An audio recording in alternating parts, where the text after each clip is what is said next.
Hey, happy Tuesday, everybody, and welcome back to the I-5 Corridors Traffic Report. Tyson and here, joined by Justin Myers, and ladies and gentlemen, we've made it. We're here. It is week one of the college football season. The Oregon Ducks will kick things off on Saturday against Montana State, 1 p.m., Autzen Stadium. Not the biggest opponent in the world, Justin. Yeah. It's not like the Montana Grizzlies are coming to town, but we've made it. We're here. The months of, do you think Dante Moore is going to be as good as everyone says he is? Will DeCorian? All those questions that we've been trying to fill content with for the last 3 months that we truly don't know the answers to. We're going to start learning some answers here in the coming weeks, Justin, and I'm excited about it. It is interesting because you brought up like that week one schedule, and I've seen in my many years of watching and covering football, like all sorts of different opponents, right? I've seen Oregon open up with LSU. I saw Oregon open up with Auburn. We've also, a long time ago, I saw Oregon and Washington, believe it or not, opened the season. When was one that? year. When was that? I know Jake Locker was the quarterback. Late 2000s. So I want to say 06. Might have been somewhere in there. But yeah, Oregon and Washington opened up the season. That'd be cool. That'd be fun. It was now again that was right in the heart of Washington, like sucking. Mm-hmm. Was there a winless season in that? There was a winless season in there. Just trying to refresh my memory. I've never gone through something like that before. Yeah, there was a winless season, and that was when at the time the 0-10 Huskies were playing the I believe 1-9 Cougars in what Oregon fans dubbed the Crapple Cup. So it was good times. It's good times in the Pacific Northwest rivalry. Do Washington fans look back on that game in the way that Oregon fans look back at the Toilet Bowl? Just kind of like this kind of myth of a game that happened a long time ago, and there was no good football, but it was so bad that like people almost like romanticize it in a way. No, I think Washington fans look back at it as most people look back at that one Christmas. Yeah. And we've all had that one Christmas or that one Thanksgiving we don't talk about that one. You wanted the Sega and you got the Nintendo instead.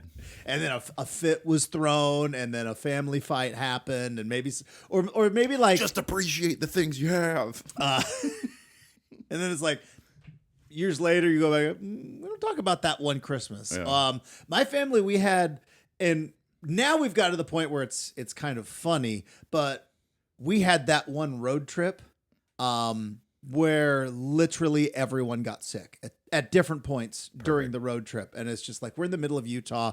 3/5 of the family have thrown up in the car. Like, just like for years, we're just like, we don't talk about that trip. So I think that's like Washington's 0-12 season is just like, it's the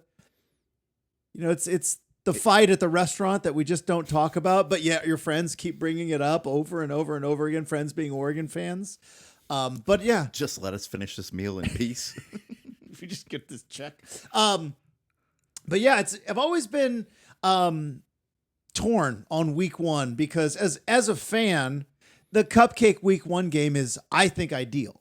It's ideal because in a post BCS era where, the old saying used to be, if you're going to lose early. And so you would get some of those, those early massive Labor Day weekend matchups. And if you lost it, you could easily get yourself back into it. Now it's a playoff. It's a different vibe. So I from a fan standpoint, I think it's more beneficial for Oregon to have what should likely be a cupcake game, or a game where if you play C+ football, you're still going to win, which is kind of what happened last year. We talked about that last week. Like, they played C+ football against Idaho, and they still won. It wasn't pretty, but you got out of there with the win. From a strategic standpoint, I should say, that's better. From like an overall football fan standpoint, I don't like these games. I like the way that this is breaking in the season for the team that Oregon currently has, because if you think about it, this is probably the team that's had the most question marks around it since Lanning's first season. And if you remember that first season that Lanning had, who did they play in week one? It was, it was the defending national champions playing them in Georgia, and that game did not go well at all. And that was a game that, because it was the first time we've seen a Dan Lanning team. It was the first time you saw Bo Nix play quarterback for the Ducks. Like, that's all you had to go on, and it was kind of like, whoa, this could be a long year. And it ended up not being a long year. It turns out Georgia was really good. Turns out Oregon was good, and the equilibrium's balanced out there. I'm curious as to how much of a difference it makes that you have a team this year that has similar question marks, because you don't exactly know what the ceiling is at quarterback. You don't really know who's going to be the one that's catching 50 to 70 balls a game. You don't know how this retooled defense is going to look, but like, thank God, like, you're able to kind of break it out against a team like Montana State. Yeah. So it's not just like, especially with how Oregon was last year, where you were 13-0, and then you get to the Rose Bowl, then you get your butts kicked. Like, I think this is the exact schedule that the Ducks need this year, because if they had a Georgia in a week 1 and suddenly you were grading all these new guys who are going to go through some bumps against like that type of roster, I just think it would have been a tough start to a year for an Oregon team that I still think is going to be pretty good this season. I think so too.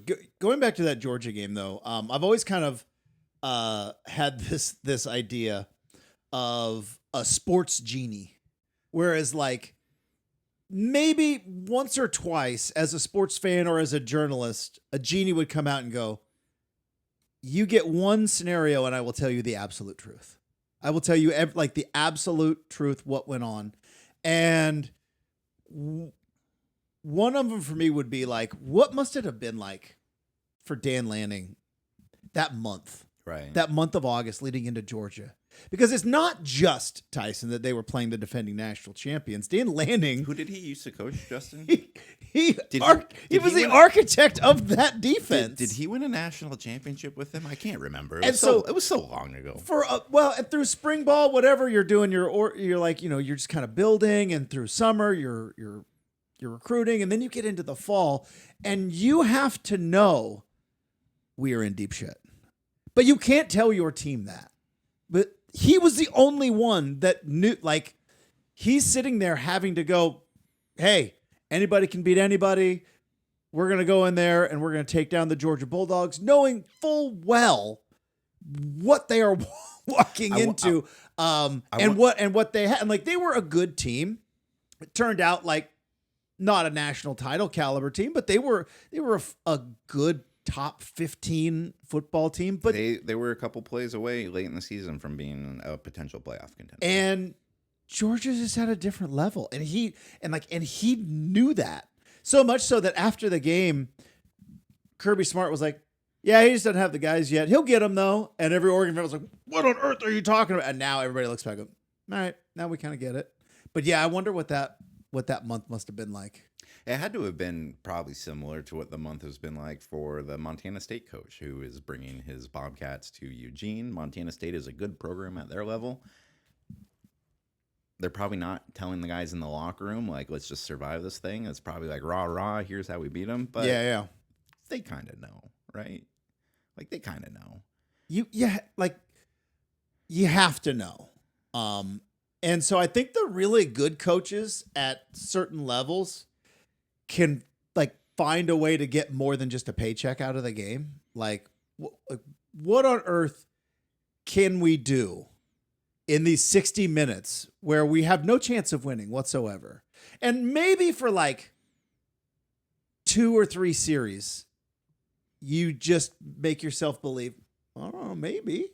Well, it was Appalachian State, Michigan. It was that first drive the Ducks had. I think they picked up like 1 first down. It's like, oh, they're moving the ball, and no, it's quickly over. So, and watch now as we're saying this, Montana State's going to take Oregon to like double overtime or something crazy. But it shouldn't be that way. And so I think that's it's one of the many places that like coaches have to make their money. How do you from one side, how do you convince a team that this is more than just a paycheck? Because that's why these games exist, right?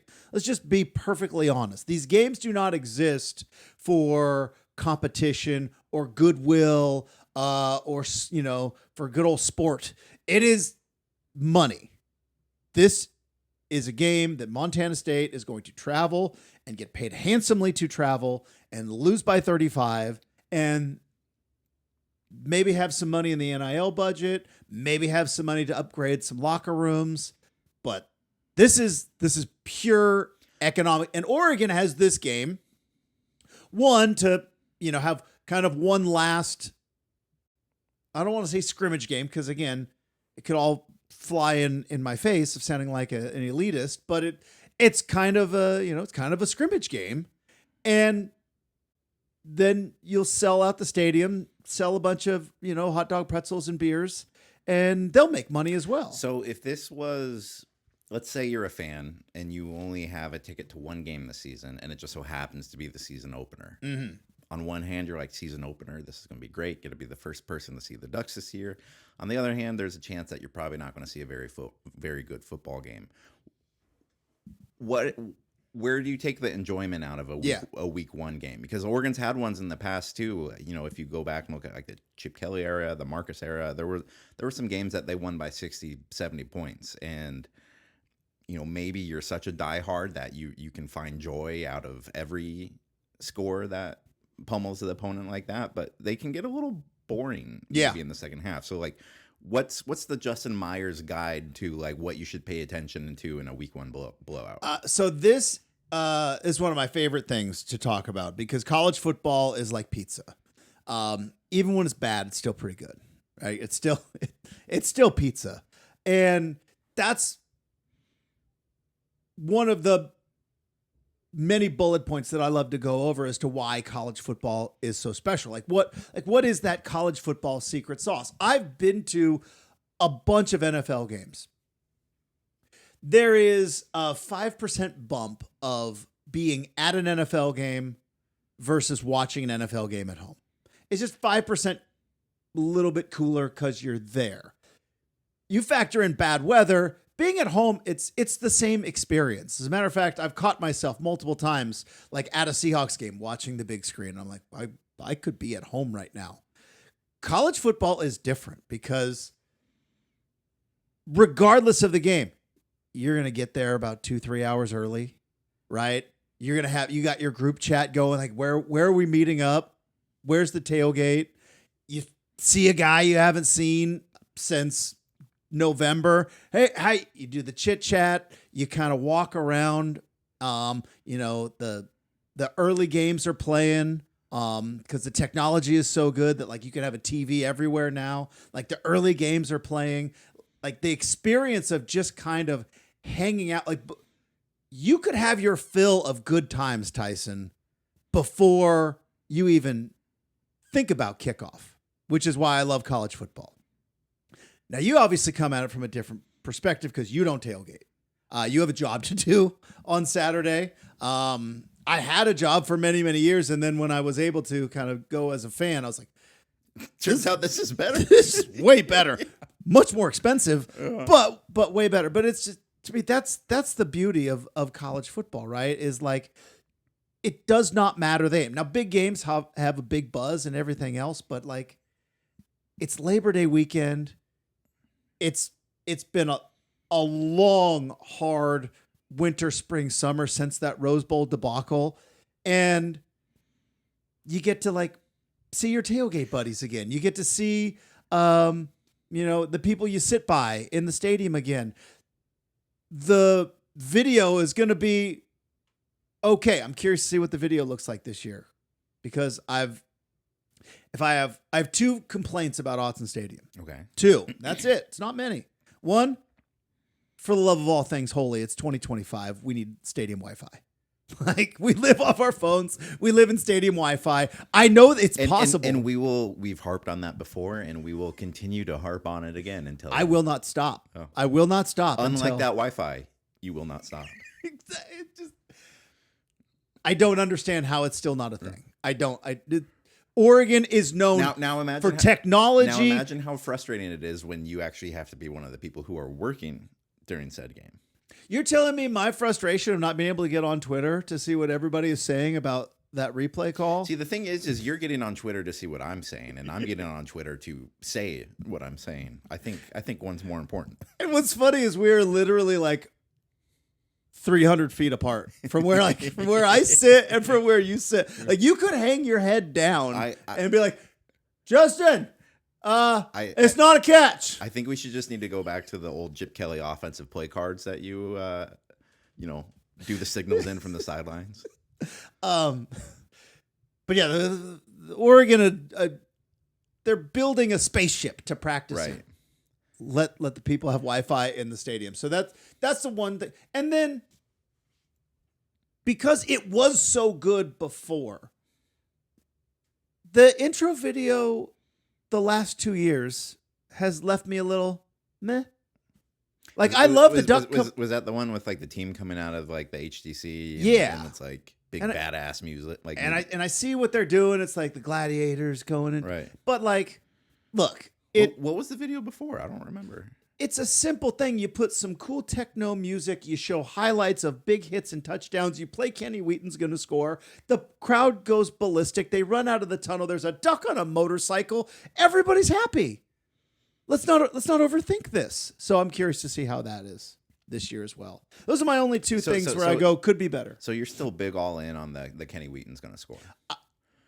Do you think that? Yes, I'm one of those people. Is that a lasting highlight because of how important that play still is in Oregon history, or is it a lasting highlight because it was a great call from Jerry, or is it the combo? It's the perfect storm of everything. Yeah. It is the perfect storm of everything. It is the turning point of Oregon football. Yes, there are so many other factors that came into it, but that one play, you look at where Oregon was and then is, and where Washington was and then was, and now they're kind of back to being. What if you kept going to a Washington game and they kept playing like a call of them being named part national champion in 1990, whatever it was? Would you go, boy, that was a long time ago, you guys need to get over this? Well, of course, but that's the rival. Right. That's a rivalry game. Still say half a national champion. Right, yeah. Still make fun that they put college football playoff participant. Like they literally put participation trophy on their stadium. Right. But that's just what you do in rivalries, Tyson. Whereas an Oregon fan, like, this is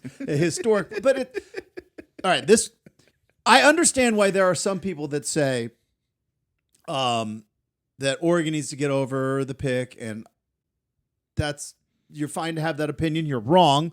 And here is my defense of the pick.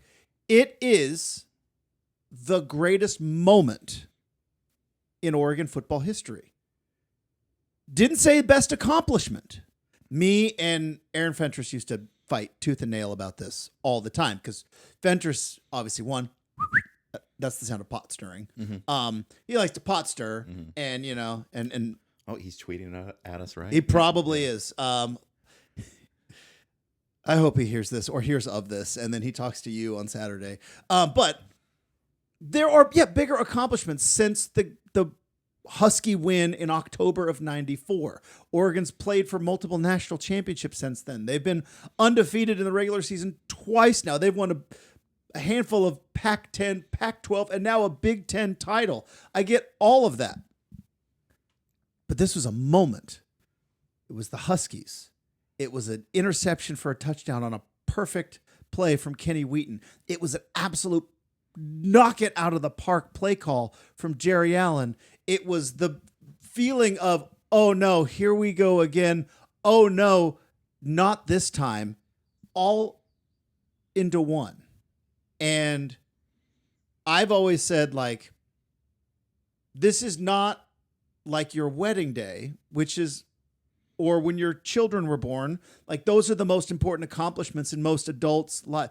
This is the moment you fell in love with your wife. It's the moment you fell in love with your wife. Everybody's like, there's a first date, there's, an engagement, there's a wedding, but there was one moment where you're like, holy crap, she is the one. Like, to me, that's Kenny Wheaton intercepting Damon Heward for a touchdown in October of 1994. And you know what? If I could bottle up that feeling and sell it, I'd have $1 gajillion. And yes, they should play it before every single game.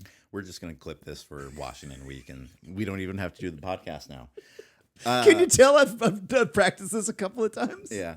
I was putting together a list I'm doing like a 25 thoughts for the 25th season for Eugene Lookout Springfield, and I'm getting better at, or Lookout Eugene Springfield. There we go. Boom. I got it right that time.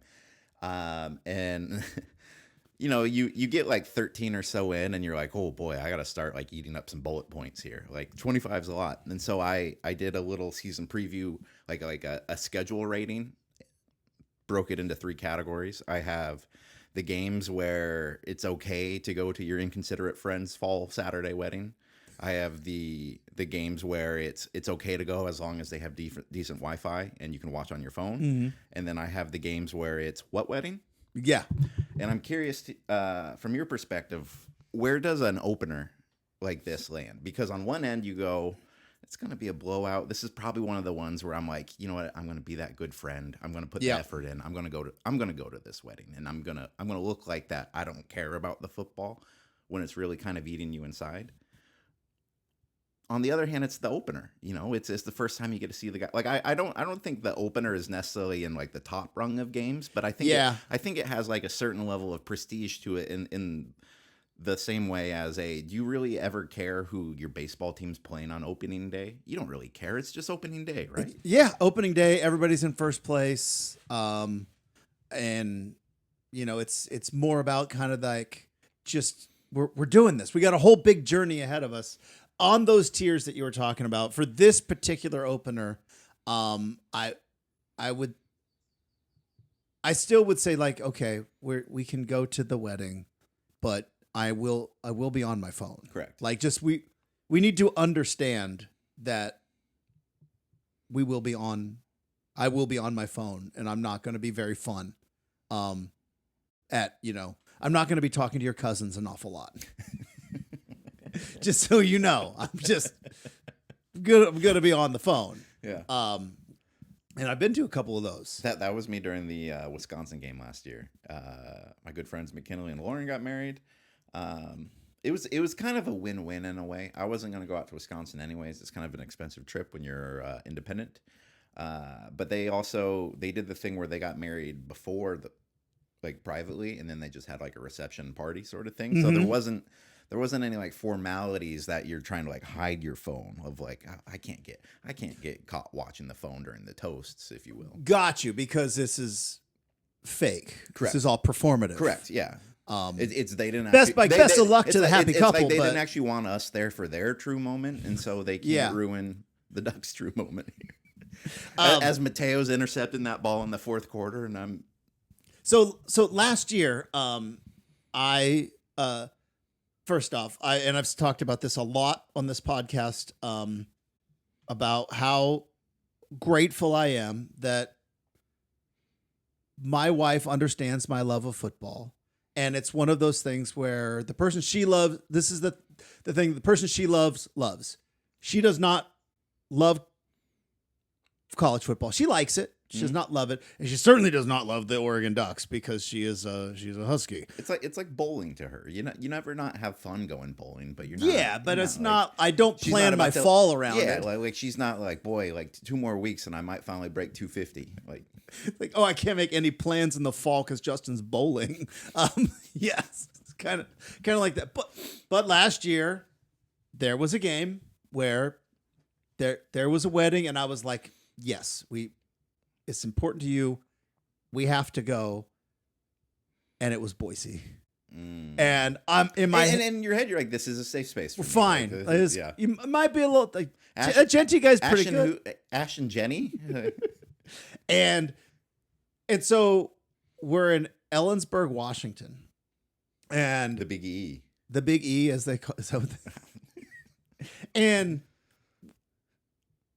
the wedding's in the evening, so Notre Dame lost to Northern Illinois, and there was, I got my college football fixed, but it was a night game, right? And so the Oregon game is at night, the wedding is it's in the evening, and I'm like, it's fine, we'll get through the ceremony.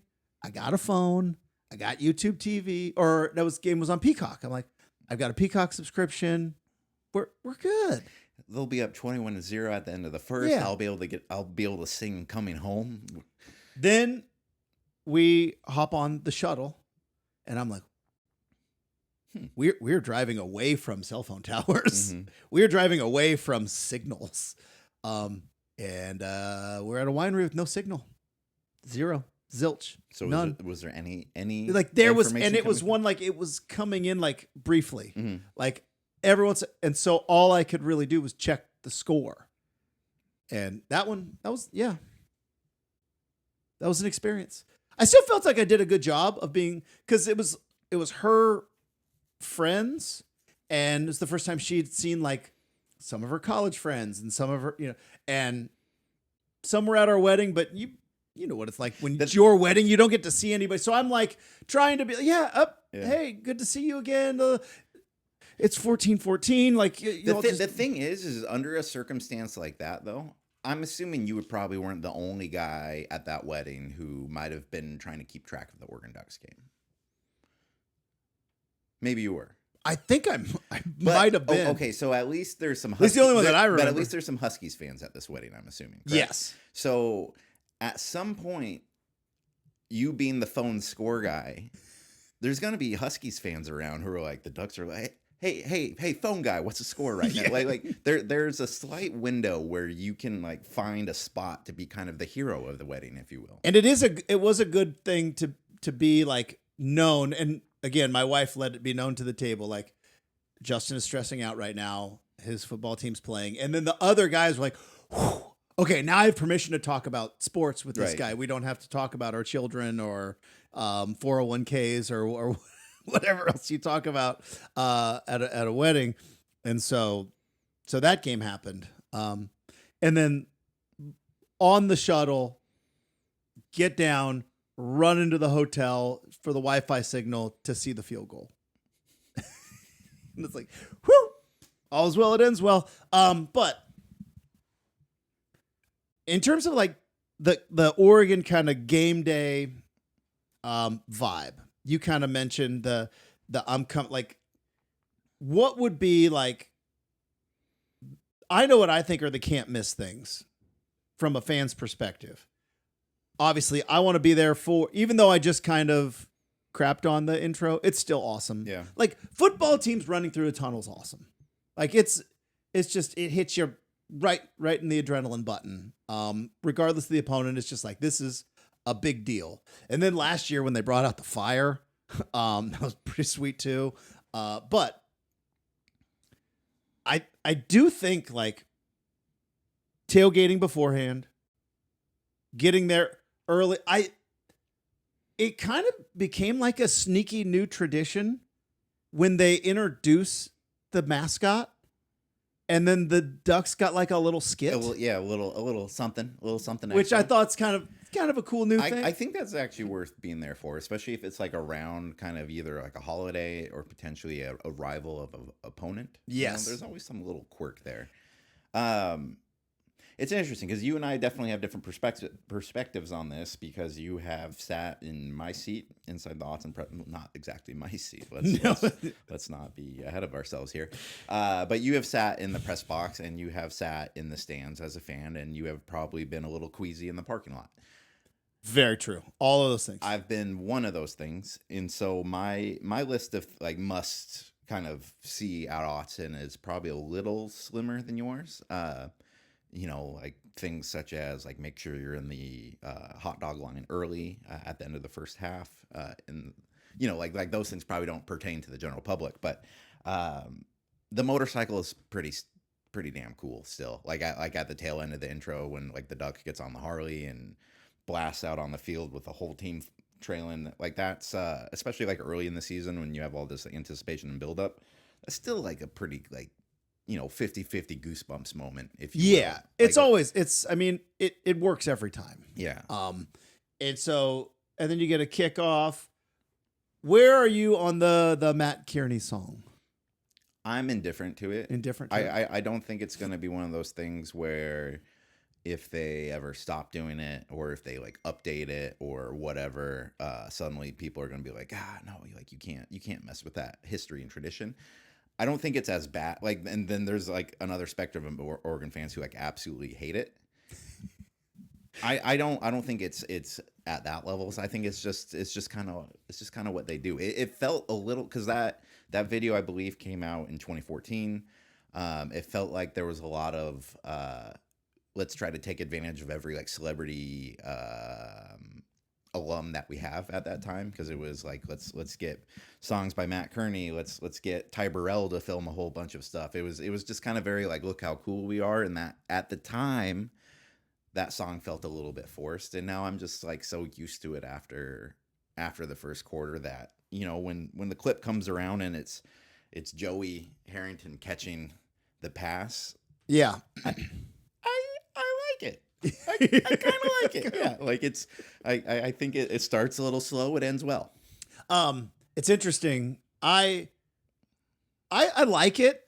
Like I said, if they didn't do it one day, I would be like, oh, video must have froze. Interesting. It wouldn't be like it wouldn't be the same if like they forgot to do shout. Exactly. Yeah. Which more on that in a moment.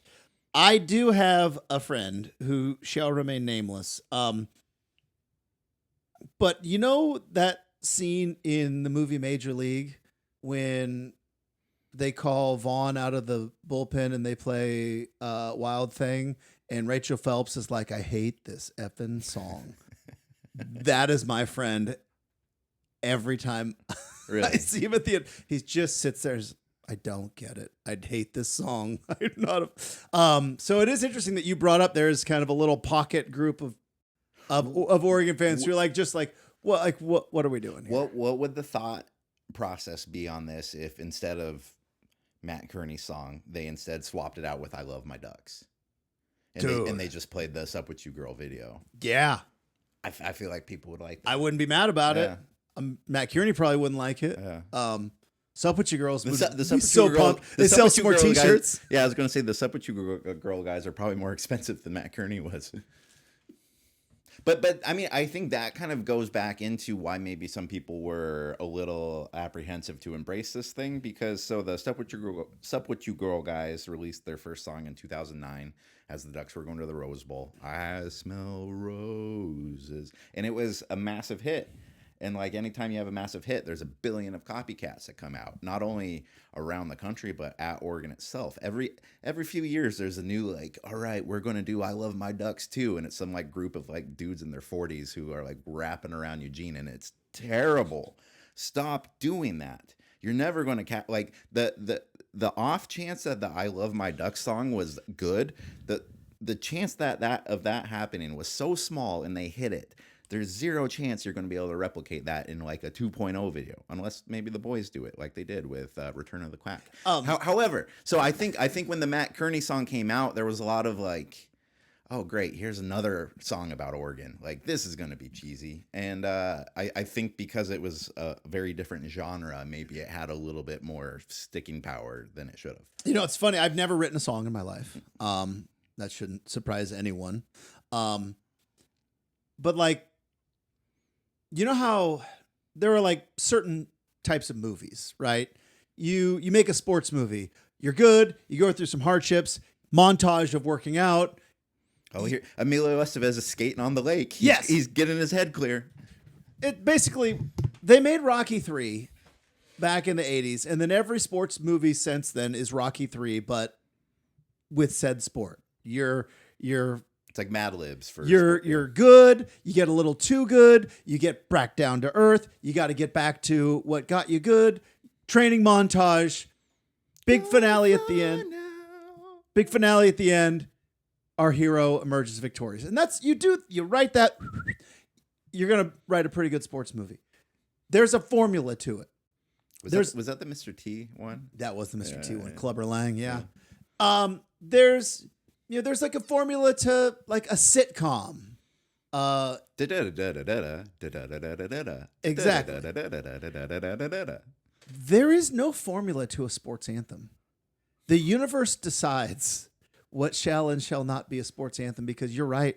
So many, not just Oregon fans, not just aspiring Oregon musical artists. Every sports team has somebody who is like, I've got it. I've got the stadium anthem. It's gonna hit like Fly Eagles. Why Fly Eagles Fly is an anthem. We'll never know. It's like it just is there. The Super Bowl Shuffle. The Super Bowl Shuffle. What's the one with the Cubs? The Hey Chicago, what do you say? The Cubs are going to win today. Go Cubs go. That's what it's called. Go Cubs go. Like there is no formula to it. It just is a moment where the universe, something in the sports world just goes, that's it. There's your anthem, and people rally around it. And at a moment in time, it was Sup With Your Girl and I Love My Ducks. And you're right. There have been many have tried. YouTube's full of them. Go down a rabbit hole. There's some bad ones there. My favorite thing is the organ one. There's organ knockoff ones that get made, and then it's organ fans who are filling the comments being like, "This sucks." like it's organ on organ crime. Like, and by the way, if you want a really fun one, if you're an Oregon fan, look up Oregon State Crank It Like a Chainsaw. Just look it up if you want to laugh. But I don't have like the actual metrics of it, but just from where I have been in that stadium for big games, that 2009 Civil War coming off of the win against Arizona, it's a Thursday night game. Everybody in the college football world's watching. Oregon and Oregon State. The winner goes to the Rose Bowl. There was a smidge controversy around I Love My Ducks, which we don't need to dive into. There was a whole worry about copyright. YouTube was still young. The duck got suspended. The duck he didn't get approved to be in that video. And there was a whole thing which marked, I believe, the second time in 2 years that the duck was suspended. Anyways, we need to go back and do like a full on remember when the duck beat the hell out of the cougar. The Houston Cougar, yes. That might be our next replayable. Let's get the cougar on. Let's get him on the show. Get him on. So everyone's like, and everybody's wearing I Love My Duck shirts. Like they sold a gajillion of those shirts, and what was normally like here comes the Duck Vision, and then they're gonna play Kenny Wheaton, and all of a sudden the I Love My Duck. That 2009 Civil War like pop of, oh my God, they're playing the song that we've all been listening to for 2 weeks. At Autzen during the Civil War.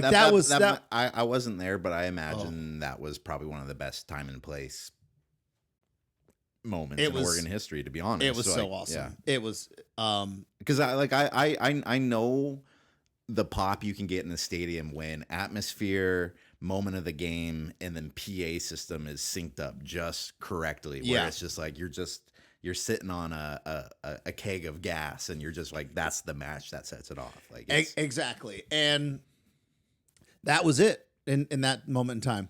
How did we get here? Oh, the Matt Kearney song. Yeah. So fine. I do like the video that goes along with it, and I think that like it's coming around to where like you need to like sing along to it. Yeah, you know what I mean? And like for a while, I think people were like, oh, okay. And I think now people are coming around to it. It kind of has the vibe though, like it was written to be sung along to, and that's always a little tough. As a consumer, everybody now.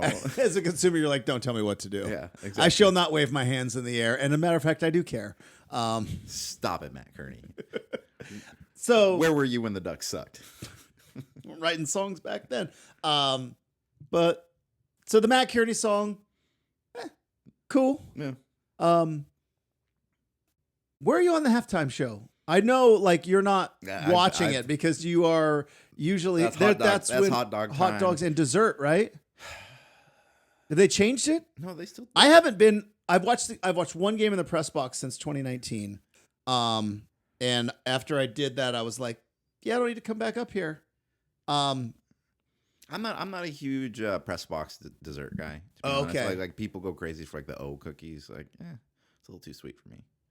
I got you. Yeah. So for those that don't know, you get to the press box. There is a meal. Yeah. Usually Hawaiian food. I mean, it varies. It varies. If it's a better opponent, it's generally more thought put into the food spread. Gotcha. Yeah. One of my favorite quotes that I will remember forever, because I started when I went to the Oregon games, like I was a nobody, and I got a press credential, and I was just like, and you're probably the same way with the first time you get a press credential, you're like, this is the greatest thing ever. I got to stay out of all of these professionals' way. Like, yeah, but you're just like, this is the, like, how have I lived before this moment? Like you feel like you're sitting in a luxury box because you kind of are. Kind of are. You can't cheer. That's it. Everything else, like there's food, there is a soda machine, there's popcorn when you want it. You're right. Stats at your fingertips. And I remember one time I was like, they had the same food like 4 weeks in a row. And I was like, oh, this again? And tip of the cap to George Schroeder, who's like, you're officially a media member when you complain about free food. When you complain about free food, Yep. you are officially a media member. So they put out the spread. And then at halftime, there is usually some sort of dessert. There's these famous O cookies, maybe a brownie bar sometimes, but then they also get the halftime hot dogs. Whereas I'm in the beer line. Yeah. Is where I am. So I guess neither one of us are capable of talking about the halftime show. I respect the hell out of the band. During Not my favorite. Yeah, they've also been playing the same songs for roughly 45 years. Pirates of the Caribbean came out a long time ago, guys. It's cool that you mastered that at one point. Occasionally during the winter they'll do, or later in the season they've been doing like a drone show, which is kind of cool. Mm-hmm. But that's like a one game out of the year's thing. Generally for me, like halftime is like everyone gets up and like you hang around like the food spread, but like a lot of times it's just kind of a bunch of riders sizing up everyone else's story. Like, oh, what'd you think? Oh yeah, boy, that was a rough first score. It's just kind of like that performative sort of stuff, and then you get back, and second half is always a lot more serious because you got to start writing a little bit. So like halftime's just like a little bit of a check-in before everybody goes out and competes. Quick aside, you mentioned Pirates of the Caribbean. 2004, Tyson. 2004, Oregon, not good at football. Mm-hmm. The only losing season under Mike Bellotti. My first year as a media member. Cause and effect. You never know. Hey, Justin gets a radio show. They lose to Indiana at home. You had a radio show in 2004? I did have a radio show in 2004, and now I have a podcast with Tyson. I was...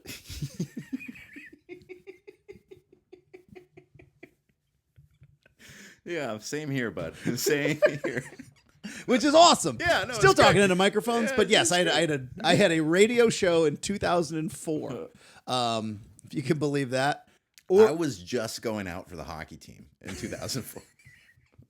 Like, think of everything you know about me. Hockey's a little bit of everything. Like that was you were just starting. So Oregon was horrific that year. And I was that with the dentist at was that Fife at quarterback, or who was quarterback in 2004? I think that was the Fife Clemens. Yeah, combo. Bing bong, bing bong. Bing bong. Yes. Actually, I screwed up my years now for the Pirates of the Caribbean story. So 2003, Oregon, still not that great at football. Went up to Washington. And there was this whole thing when Washington came down in 2002 and they took a team picture on the O. It was like a whole thing. And so I believe it was Keith Lewis, who was an Oregon defensive back, said, yeah, we're going up to Washington and we're going to be dancing on that W. And they did not. As a matter of fact, they got the tar kicked out of them at Seattle. And the entire Washington Husky team at the end of that game ran to the W and started dancing on said W. The reason I'm bringing this up, Tyson, is because the next day I was in what is now known as Lumen Field, then was known as Seahawks Stadium, and I was there to watch the Steelers and the Seahawks play. And the halftime entertainment was the Oregon Marching Band, who stuck around to play the Pirates of the Caribbean in 2003. And let's just say not well received at a Seahawks game. So here we are. It's Seahawks Steelers.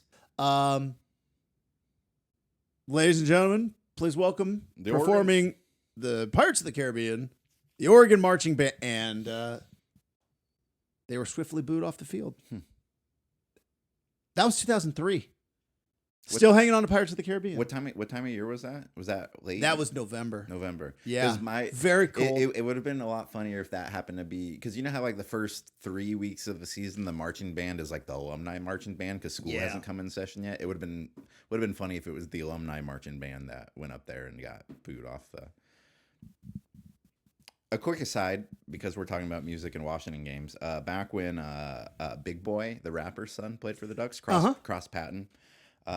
Big Boy actually came to a fair amount of Oregon games during that time, and the Ducks went up to Seattle to play the Huskies. It was the Troy Dye Dubs Down game, and after that, Big Boy played a surprise set in a Seattle concert venue wearing all Oregon stuff. Just thought that was funny. How would you feel if you're like a Husky fan but Outcast fan, and you're just like, here's the surprise. Was it like a surprise show or was he like a scheduled? It was. I think it was a. I'm not positive. Okay. Yeah. Let's pretend it was a surprise show. Yeah, it's just like a pop up. And you're just hanging out. You're like, oh my god, Big Boy's here. Big Boy's in all Oregon stuff, and you're just waiting for Andre to come out in the Huskies gear, and it never happens. So. While I will always respect the marching band's right to be on the field at halftime, that's their territory. That's their domain. When do you think it's okay to leave a game? You got your new fan coming to this game. Yeah. It's the first game. Oregon might be up by 40 in the third quarter. Is it stay till shout? And then you have your clear lane to. I don't know if we still do like hashtags on Twitter, but like that should be like hashtag stay till shout. Yeah. Like that's the hashtag shouting out. There you're the writer. See, I mean, that's why you're the writer. I mean that you become an entrepreneur. Good. You hashtag shouting out and out. Because it's like that. Oh, Lanning could use that, man. Like, we want to have every game put away by shout. It's shouting out. Let's get the cameras in here. Which, again, I would say outside of the Nike uniform thing, like, shout the coolest thing Oregon does. I think it is. Like what that has become is really, really, because Oregon has always been the whole, everybody has traditions or we don't do traditions, right? If everybody else is going, is zigging. Tradition wears stripes. Tradition. Yeah, we don't do tradition. But out of nowhere, they created one of the coolest traditions in college football, which, again, they made it so cool that other schools who did it before Oregon now get accused of copying Oregon. Yeah, and they may have done it before. Yeah. Doesn't matter. But it is, the tie to Animal House. The custom video is... The custom video. Because that custom video came out around the same time as the Matt Kearney thing. It might have been like a year later. Yeah. The custom video was cool from the start. The custom video is cool. Also, Wedding Crashers, the movie, helped. Yes. The fact that they have a little dance. Because I can't remember anybody doing like the popping the hands up before watching it on Wedding Crashers. Right. So Wedding Crashers. But also, I will say this. Tip of the cap to former associate AD, Joe Giansante. Joe Giansante created shout at the end of the third quarter. Because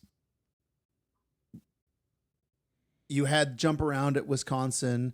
And there was a handful of other ones. Not like now, like everybody's got to have like their end of third quarter thing. I think Wisconsin was really kind of the first one to kind of catch. I don't know if I think they do call in Baton Rouge at LSU, but like credit to Joe Giansante, who was like, why can't we do that here? There was always a bit of like that's what Wisconsin does. That's what Big Ten schools do. That's what SEC schools do. It's like, why don't we just do that here? And then they started playing shout, and then they created a video. Wedding Crashers popped, and now it's one of the most recognized things about Oregon. It's so recognized that when you go play like a bowl game or something, like that was one of the only good moments of the Rose Bowl for the Ducks was they still played shout at the end of the third quarter. And I do remember like you could feel the stadium shaking like in the press box. And that might have been the fact that it had been 3/4 of pent up Oregon cheering that hadn't been able to happen. And so it all had to come out at one point. But yeah, it's something that the Ducks are known for. And it has watchability factor because we've gone through the instances of, oh, the Ducks are dancing too much on the field, and oh, Dan Lanning's coming in like the mayor of Footloose, and there's no more dancing allowed. But then there's you kind of watch it week to week to see what happens down on the field. Yeah. As a former sports talk host, you have to love those. Those are my favorite topics. Are the Ducks dancing too much during shout? Yeah. Coming up after the break, we're going to bring Tyson Alger in from the I-5 corridor. He's got the latest on Dan Lanning's new rule. Dan Lanning's new dancing rule. Fun killer or serious business? Tyson, fire him? Good question. But like, it's funny because like, as a coach, like, I think like Cristobal was really one of the first ones that had to like, we have to decide like, what are we doing here? Right. Like, is it just the guys who are on the benches in the sweatpants? Like, did they get to jump around and to shout? Are we up? If we're up by a touchdown, is it like, what is the parameters to allow the players on the sidelines to dance with the entire stadium? I'm just imagining like it's the old cartoon where Lanning suddenly has like a devil on one shoulder and the angel on the other, and the angel on one is like the football coach who's like, you got to keep these kids focused. You gotta like it's fourth quarter time. It's fourth quarter time. We got to lock in, and then the other one here is like, just think of the footage for the recruiting videos. Like it's because I mean like that's half of what Oregon games are now. It's just what footage can we get into the weekly Ducks versus them, which is then beamed out to every recruit in the country. We mentioned Troy Dye, who is the greatest GIF in Oregon football history with the Dubs down right there on TV. He did it. He did the thing on TV. He was really the first one to start the dancing, wasn't he? I think so. He was like, and like was open, like, oh, I love that. I'm vibing. I mean, there was, and then of course the opportunistic aughts and video guys were like, okay, where's Troy Dye and then at? The next week it turned into like everybody trying to get in. Yeah, and then it became a thing. I miss Troy Dye's. There's never been a football player that I've been around that was, one, good, two, didn't distract from the team, but three, had just such a F it mentality when it came to just, you're beating Washington's ass. Why not dance a little bit? Yeah. Yeah. Exactly. And so, other thing about shout that as an Oregon fan I love is the total internal conflict that the opposing team's fans have, especially if they're losing. They're like, do we dance? A little bit softer now. And like, because the first place I look, like shouts goes on and everybody goes ballistic in the stadium, and then I look to that one section and I'm like, what are they doing? And like sometimes you're losing by I think I noticed I think like Illinois and Maryland were like, hey, we're out here, let's have some fun. Exactly. You'll see the FCS fans do shout because they're like, you know what, we were supposed to lose. This is a big stadium. We're gonna enjoy this environment. And you'll see, like the fans that paid to travel 3,000 miles to come out to watch their football team that they knew was pretty average to begin with. So they had no illusions that, oh boy, Maryland's coming in to beat like that's like they're just like, you know what, I paid a lot for this, I'm gonna enjoy. But then you're not gonna see Washington. I mean, if you do see Washington fans doing shout, like that's when bad. Or they have the lead. or the Ohio State fans coming in last year. There's just a couple fan bases that probably are like, this damn song. Yes, it is, but it's very entertaining to me, especially if Oregon's got a pretty good lead and you just look to see like, you guys came all the way out. Like, are you going to dance? Are you going to do it? Like, the whole stadium's dancing. You want to. Now there have been a few moments in my Oregon writing career where Oregon's been just getting pasted at home at the end of the third quarter, and I can't remember how they, like, was there a shout in 2016 with the Washington game? The Ducks had to have been down by 50 at that point. You're asking a guy who was not in the stadium. Was it everyone? Here comes our rendition of Whisper. Washington 2016. Justin Myers was hashtag out before shout. In multiple ways. So I couldn't tell you. Right. But I think they did. Yeah. I think you got to. Yeah. You know? Yeah. You go to a Red Sox game, you want to hear Sweet Caroline. Like, we're here. Might as well play it. Have some fun. Luckily, there haven't been too many of those. I'm trying to think. There haven't been too many of those games. There was Washington that year. There was Utah the year before that in 2015. Yeah. But so far, not too bad. Yeah. All right. Well, what's grinding your gears? Oh week, boy. Justin? Okay. Couple of thoughts. I think this is going to be interesting for you. You have been an independent journalist for the past 4 years. Correct. You are no longer independent. You Correct. I sold out. And you know what? Anybody that's hating on you, they wish they did too. They ain't me. Now, world's changed a lot, and you don't really go to the office, but the publication you work for technically has an office. Mm-hmm. I was there 3 days last week. I'm curious your thought. I'm curious your thoughts of the communal microwave at the office. Ooh, okay. What is proper etiquette? Let me give you first off the thing that made this pop into my head. I was at my actual job, and some things happened, and lunch got pushed. Now, Tyson, food and meals control my day. Mm-hmm. I wish it wasn't the case. It just does. If I don't have lunch, I'm a grumpy Gus. I can tell. I'm regimented about my meals and my food, and I like eating my lunch at a certain time and my breakfast at a certain time. And I can skew it here or there, but every once in a while it's like, all right, lunch just got pushed. And I am a bring your lunch to work guy. Mm-hmm. So lunch was late. I was a little bit hangry, and I go, and all I need is 3 minutes in that microwave, and I'm going to be eating my lunch. A glorious chicken vegetable rice bowl that I've created. Mm-mm. I know, with a good sauce. Okay. Yeah, and like I just need 3 minutes in that microwave. And I get to the communal microwave. Tyson, it's in use. That's okay. There's only 2 minutes left. I can handle it. I've made it this extra hour and a half. Right. I can wait 2 minutes. Microwave goes off. Person comes in. Stir. Add 2 more minutes. And I'm like, okay. We can make it another 2 minutes. Right. We're fine. He's just following the directions. Following the directions. Microwave goes off. Opens it. Stir. You only get one stir. You get one stir. He would double stir. Back in final minute. Notices me, and now I'm like announcing my presence. Like I'm standing in line. Like, you know how you give a little huff at the coffee shop, or like Kramer at Dinky Donuts. Whoop.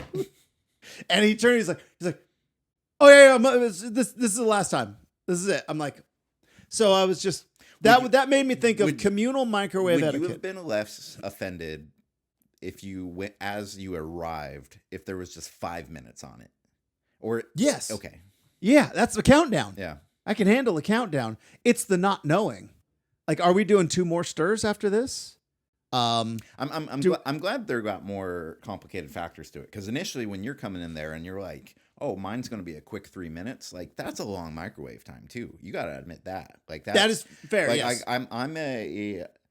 I think microwaves have like the minute or under is kind of like the quick lane at the grocery store. It's 10 items or less. Yeah. If you're going to be if you're going to be more than that, you got to get into the full line, and you have to expect what comes with it. All right, so there we go. Now I might cut into the overhead budget, but what you were saying is for communal spaces in the office, express microwave, and then regular meal microwave. Like this microwave is 1 minute or less. This is a heating up a coffee. This is a cup of noodles. Correct. This is a 1 minute, and you're out. This is the slice of pizza I had last night. Boom. That's even like a 30 seconds.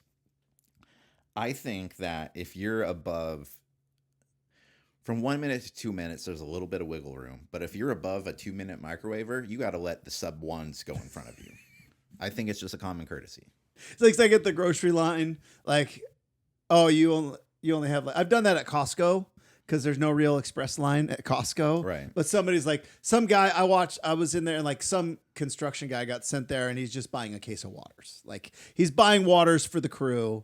He's like, hey, go to Costco, get us a thing. And I was like, go ahead, dude. So our office is in like downtown Eugene. It's kind of by like the 5th Street Market area. So I haven't ventured out, or sorry, I haven't eaten in yet. Like there's enough like new places around where I'm like, oh, I'm gonna go try lunch there. I'm gonna go try lunch there. Yeah. I think some of that though might just be my apprehension to debut myself as a microwave guy in that office. Understood. Whatever you cook first thing in that microwave as a new employee, like people are, you don't want to stink up the office for the first time. You don't want to take too long. The kitchen is kind of in front of everybody too, so like everyone knows, like, all right, let's see what Tyson's got for. Like, yeah, I'm not ready for that commitment yet. It's just I get up, I go get my lunch, I come back, and I get back to work. Now there was another thing that happened. Somebody before me, but had since left, clearly had microwaved leftover fish. Which is a hard no for me. Mm-hmm. And like at home, you like, yeah, you make some salmon and rice, and it's like, oh, leftover. It's my house, my microwave, right? Whatever people microwave behind closed doors. My house doesn't stink. It's just the smell of my house. Exactly. So whatever I choose to microwave behind my closed doors is none of your business. Mm-hmm. But when I take my business to the communal area, but somebody had microwaved fish and it still had the remnants of fish. And then I'm microwave and I want to just be like, this is not me. Mm-hmm. Just so everyone knows this is chicken. I mean, it's the same situation when you're at a bar or a restaurant and it's a unisex bathroom and a woman comes out and you're the next in, and everyone assumes that you're the one who just blew up said bathroom, but you're like, no, it was that. It wasn't me. It was. No, that is never it. Yeah. That's happened to all of us. Yeah. Just so you know, it wasn't me. No, Promise you. No, it was that 80-pound blonde who Yeah, just walked. super hot. That one right there. Anywho. So I was just curious your thoughts on the communal microwave and like what. So is 3 minutes like, is that your max? If I was behind a 3-minuter, I'd be pretty pissed off. Yeah. Well, what do you need a microwave for 3 minutes? It's just a chicken and rice bowl. Is it frozen? It's not frozen, but it's big. That chicken's dead already, Justin. It's been cooked once, yes, and then it needs to be reheated.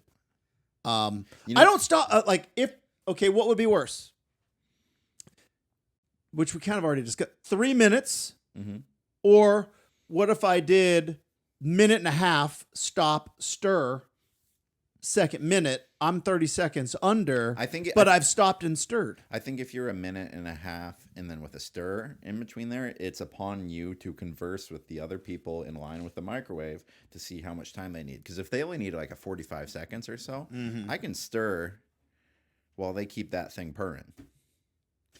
As I brought this topic up, I didn't think it would be the tables would be turned on me. Yeah, well.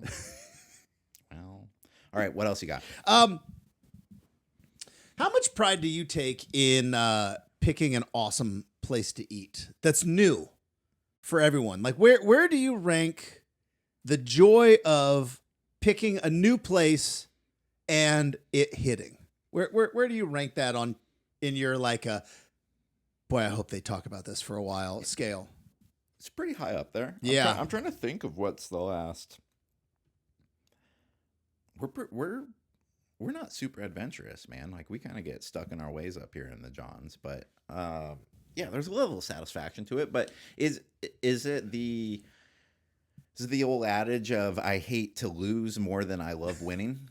I would much rather have everyone be like not upset at the place that I picked than like super like happy at the place that I picked. You know what I mean? So I brought this. I had a friend of mine who he came into Portland, not from here, so came to Portland, and on a work thing, and I talked to him, and I'm like, "Oh, where'd you go to eat?" And he's like, "Dude, we had wings at this place called Fire on the Mountain," and I was like, "Yeah, It's great." like who picked that?" He's like, "I did," and I'm like, "Just out of the blue?" He's like, "Yeah." I go, "You did well. Like that is." If you were to ask someone who lives here, hey, I love wings. Is that as where should I impressive go now as it used to be though? Because like anybody can get on Reddit and be like, "Hey, I'm visiting Portland for a weekend. Like, what are the spots that I need?" It's true. It's not hard to find any. Anyway, sorry. But so I just thought of like, man, that is just such a subtle joy in life when traveling. Years ago, a group of us, we went down to LA and I found this brunch spot in Manhattan Beach and I haven't shut up about it since. Like 3 years later, Tyson, I still bring up, hey, remember that brunch spot I picked? How awesome was that? Know what? I will say, like 3 weeks ago, we went up to Seattle. It was for my friend's bachelor party. We went to a Mariners game. But one of the guys was basically in charge of the itinerary the whole time. And he had picked out, options for all these different spots. But Saturday morning before the game, we went to, I think it was called Outsiders Barbecue, which is kind of like up towards Ballard. My Washington barbecue had been limited to, is it Jack's, which is south of the stadium? Yes. I think that's the popular one. But we went to this place called Outsiders. It was delicious. And everyone, I feel like that gave the chooser like a 20% aura bump for the week of like, man, Jesse, like, great effing spot, man. Good like, pick, God, man. Oh man, like, yeah. Thanks so much. And I give him credit. He's probably listening to this too, Jesse. Like you did an awesome job with that weekend. But I feel like the degree of difficulty in effing that up is not as hard as it used to be. You think so though, or is there maybe a little paralysis by overanalysis? That's a very good. That's because you go like great barbecue places somewhere, and then you get 15 spots, and where like the algorithm hits, I think it's still a pretty good crapshoot. I think the best is when you are with a group of people and you are all in a new city, mm-hmm. and like you could even go barbecue with this too. We went to Kansas City for the basketball tournament like 7 or 8 years ago.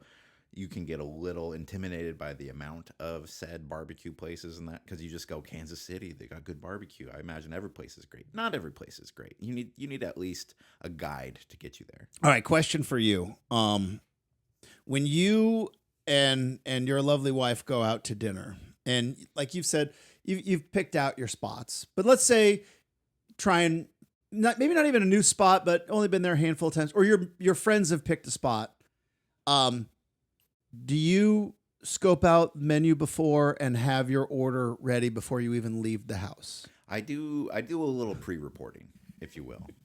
I'll take a look to see what they have. I'm not like the most picky eater in the world, but also, I like to know what I'm getting into before we get there. I 100% have my order before I've even left the house. Yeah. Do you do the pretend then when you're in the restaurant? Sometimes. Okay. Yeah, sometimes. Yeah, because I don't want to be the guy at the table who's like, yeah, we're ready to order, and then like, well, no, we'll go around, and it's never as like, okay, why is it people think when the ordering is going to take a minute and a half? It's like, no, ordering's going to take literally 15 seconds. Right. You're going to have the chicken strips. You're going to get the burger and fries. And for you, so just give them to. Also, I've never worked in the service industry, and I have the utmost respect for anyone that does. And it's not your fault. It's the system's fault. The system is brutal the way it is. But like, we're going to need a couple minutes is either 45 seconds or it's a half an hour. Right. Yeah.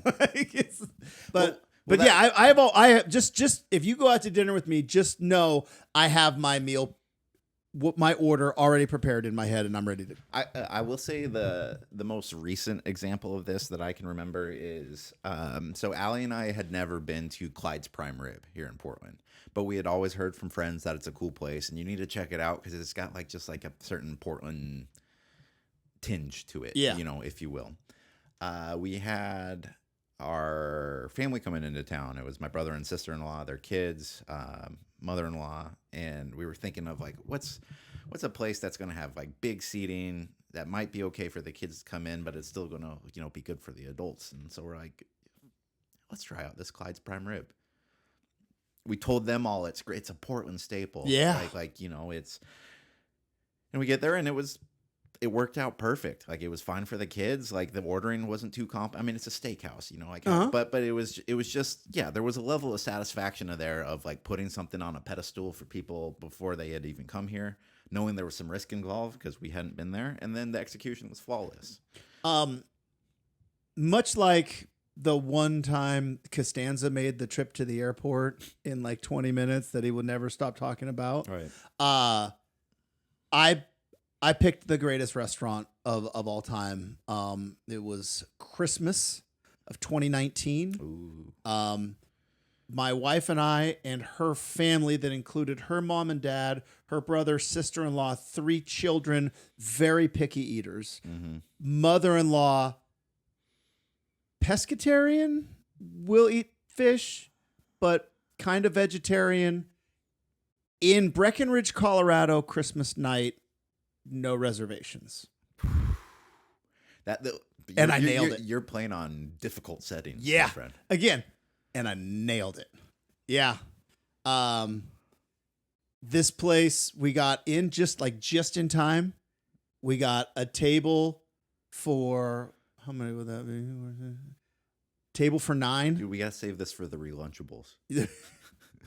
On the menu, actually had noodles with butter. So picky eater kids, there's your noodles with butter. Yeah. Which is why it's Christmas of 2019. I still bring it up. Do you like hang? do you hang the leftovers box in the rafters? Exactly. You know, there it is. 2019. It brings in the recruits. Yeah. Like people ask me again, where should I go to dinner? Your container could be up on this wall. Some actually have argued that I've actually peaked in my restaurant picking in 2019. That brunch spot 3 years ago was just a fluke. You know, the pandemic changed the game. It and that, you know, maybe we need to bring in somebody else to start picking restaurants. That's all I got. I'm excited for football season. I am. I'm really excited for football season.